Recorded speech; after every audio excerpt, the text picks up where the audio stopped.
Well, we've got the boss on the line, Managing Director, Motorama, Mark Woelders, joining us for this in our series of podcasts. Hello, Mark. How are you, mate? Great. Morning, Dean. How are you, mate? Gee, they're interesting times, aren't they? Very, very, very, very interesting times at the moment. But I think the funny thing is the whole world is rowing the same boat. I mean, never in my wildest dreams, and I assume yours, could we have expected to see it's almost like a Hollywood movie being played out in real life.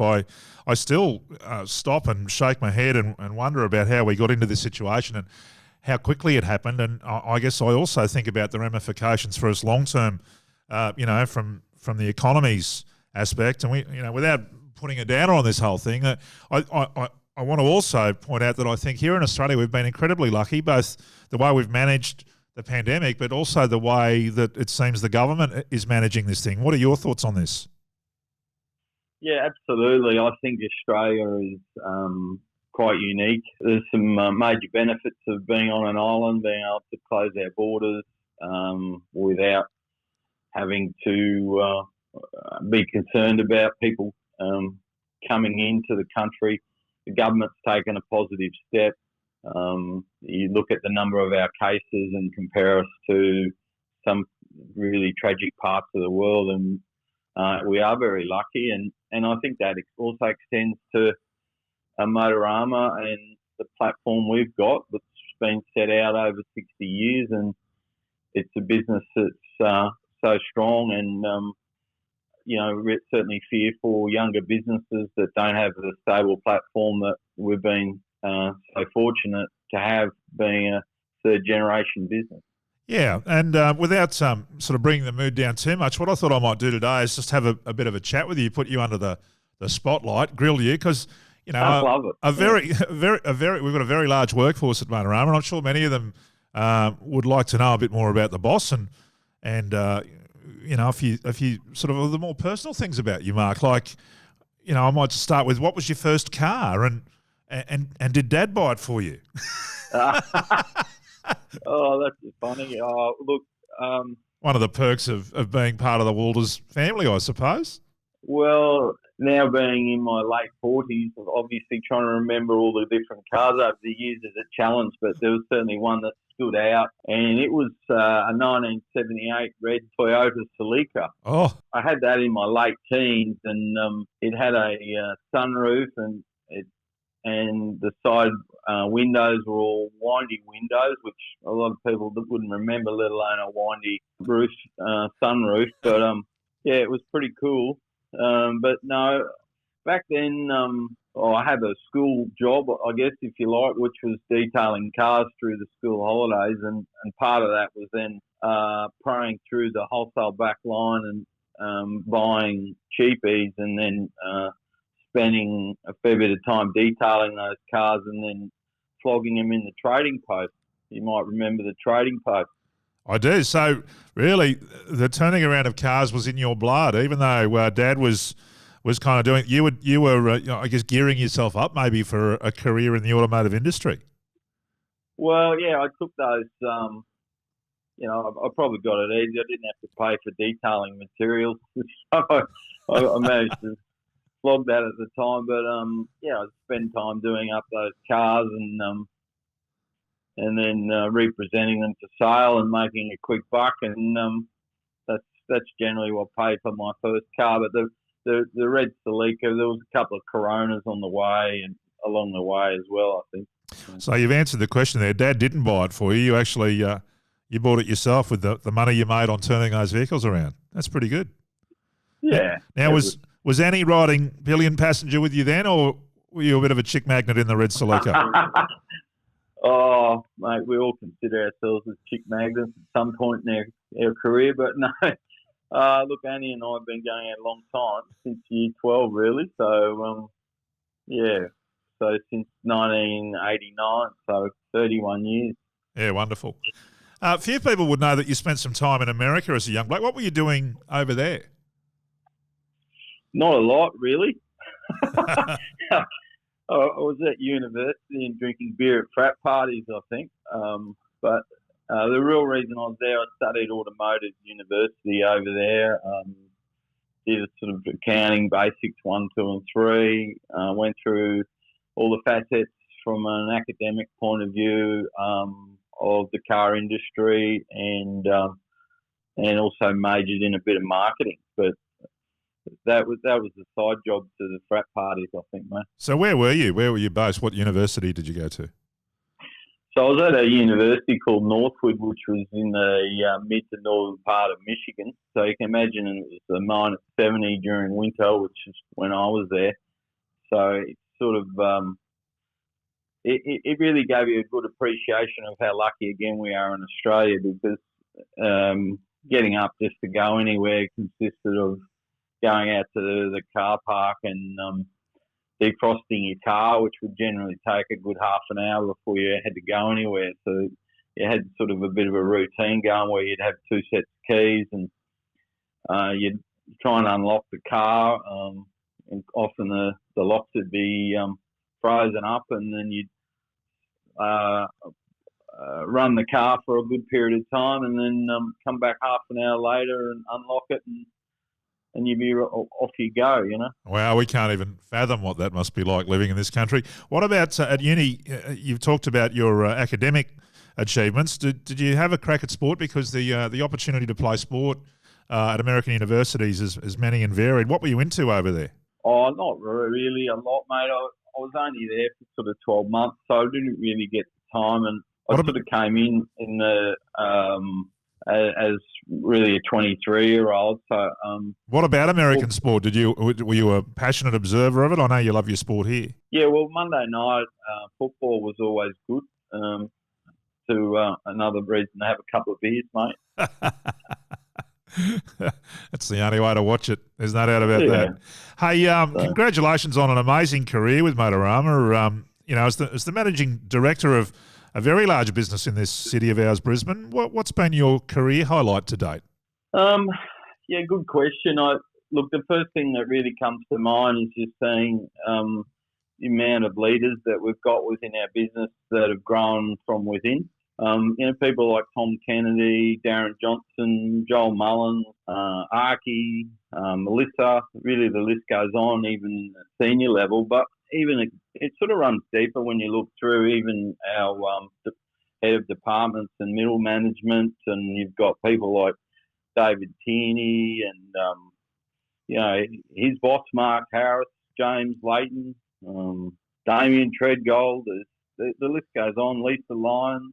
But there's so many people to mention that have just grown through our organisation, and we really need to be proud of all of those. And just seeing those people come through the company and take on senior leadership roles has really been the highlight for me. So do you think it would be the mentoring part of your role in the business has been the one? It's interesting because we spoke with Alistair Lynch in a recent series, and he talked about Lee Matthews and his ability to not micromanage, to allow people to do their own jobs and to work on the personal development of the people beneath them. And I guess that's what you're alluding to here. Yeah, very similar. And I think certainly as a leader, you've got to learn to step in and out of a leadership role, and that really allows people to grow around you.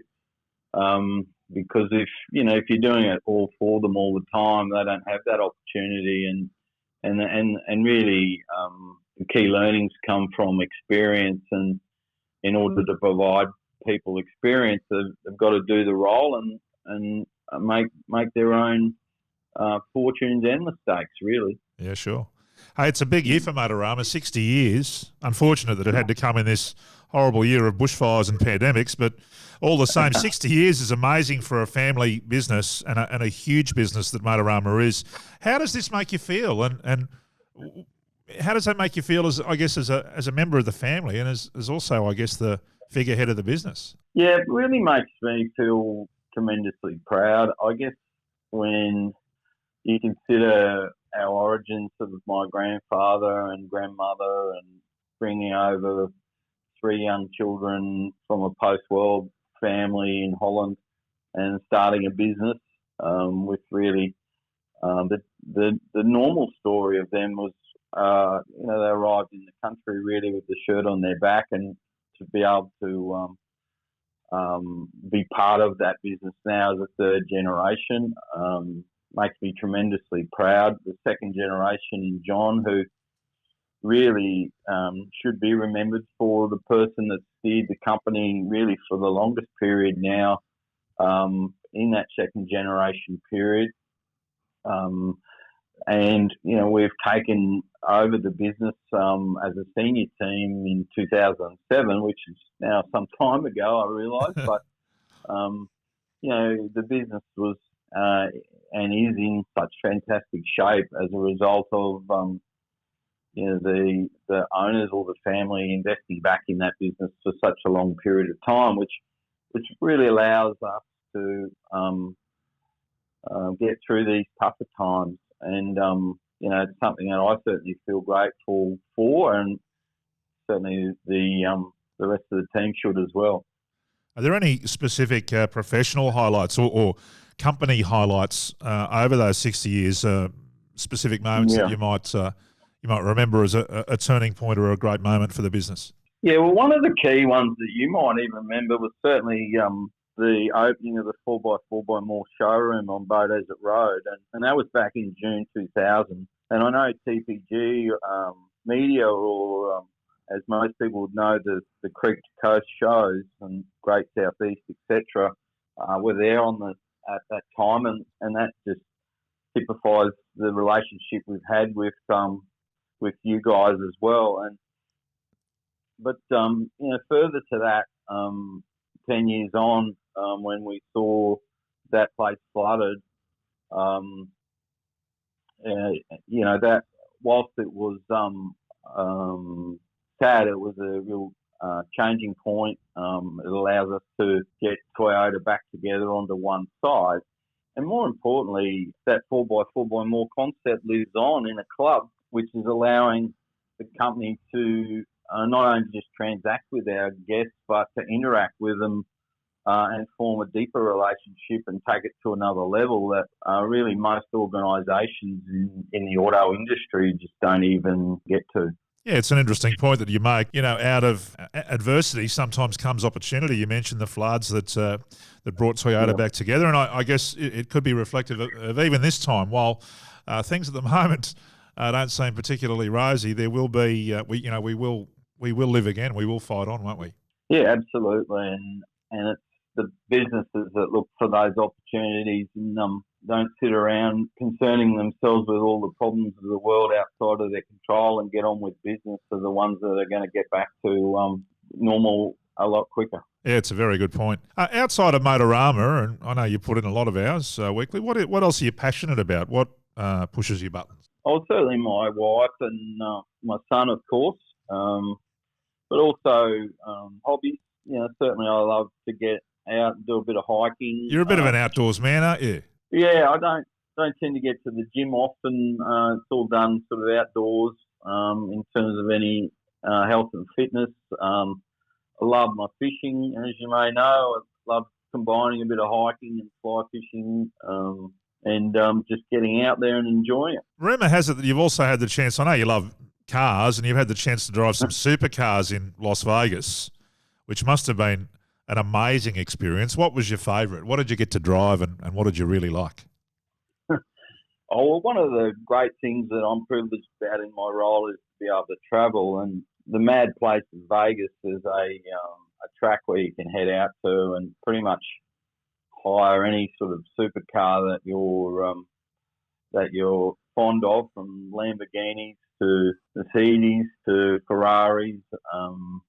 But really it comes back to my heritage, and my grandfather drove Porsche for rally in Europe, and my father really is fond of Porsches as well. So it was a pretty easy decision to jump into a 911. And, of course, they're a bit more comfortable for a bigger bloke like myself, mate. Fair enough. So the 911 Porsche is the dream car, is that right? I don't know. I don't know that I've got a dream car. I don't really consider myself as a car nutter. Yep. But look, if I had to choose one, I think I'd probably choose a vintage Combi, mate. Yeah. No, you seem like a vintage combi kind of guy. And in fact, I can see you doing that maybe with some mud tyres on it, because you've done a few 4x4 trips with 4x4 by more. And you just mentioned just a couple of minutes ago that you love getting out and sort of doing a bit of hiking and stuff, and a bit of fishing, bit of fly fishing and that type of thing. What is your favourite 4x4 spot around the area, and why do you like it so much? Where do you like to go? Oh, look, I wouldn't consider myself as an expert in the area. Certainly we've got some more qualified people within our business. But, look, I love Gordon Country when we went out there as a group.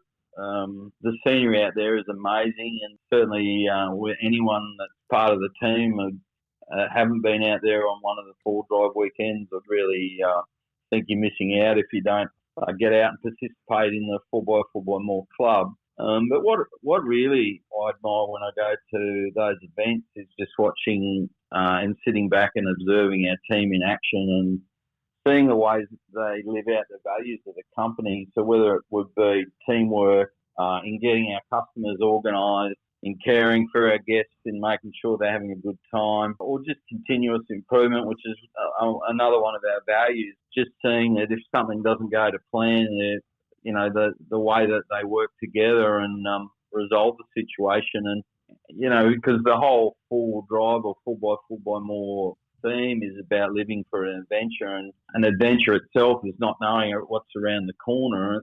So it's not always going to go to plan, and just seeing that team work together is quite amazing. Yeah, I think I know the particular adventure you're talking about, and that's the one where we were inundated with a flash flood, a storm, and you're right, the team really rose to the occasion. And you must have been enormously proud of them on that particular trip, because through the adversity of getting some cars stopped up the top of a mountain, we were able to extract all of our guests, get them safely down the mountain, and then retrieve their vehicles the next day in what was almost a military-style operation. And it was great to see the chain of command that was set up within the company to manage that event the way they did. You must have been enormously proud of all of them. Oh, I certainly was. I wasn't going to raise that.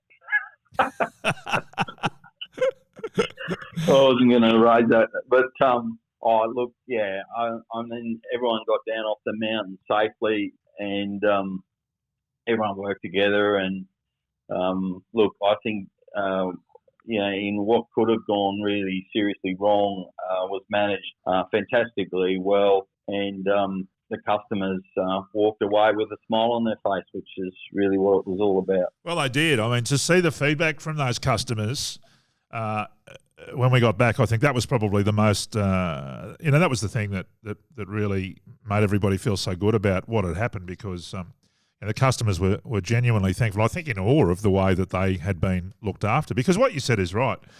The mantra for the 4x4 by More Club is we live for adventure. And that was an adventurous weekend. There's no doubt about that. And I mean, all you've got to do is have a look at the uptake. When we roll out these opportunities to go on trips, be them day trips or overnighters across Kenilworth or up to, over to Moreton, Double Island, the way we've been doing these things down to Ballina, the take-up is phenomenal. I know in speaking with Simon and Darren and those guys, they're almost rolling their eyes going, what are we going to do? I mean, there's no way to appease these customers. They'd go away every weekend if they could. Yeah, no, fantastic. You're obviously doing something right. Oh, I think the team is anyway. Yeah. All right, mate. Well, thank you for your time today. It's been great to catch up. It's been a very interesting insight into the managing director. Looks like things are going well. 60 years for Motorama. Is there anything you'd like to say to wrap up our conversation to your staff today? Oh, Dean, I just think that it is 60 years. It'll definitely be one to remember. What's been amazing is just what we've just spoken about in terms of the 4x4 by More team and the leadership shown. It's been the same at all levels of the company that worked through this crisis. It just absolutely demonstrates the culture that we have within our business. We're seeing a lot of our competitors falter, and certainly in rough seas you get to see how good the crew is, and we're in rough seas at the moment and couldn't be more proud of the crew that we have and the job they're doing. It's a nice analogy, mate. Good luck, and we'll talk again soon. Thanks, Dino.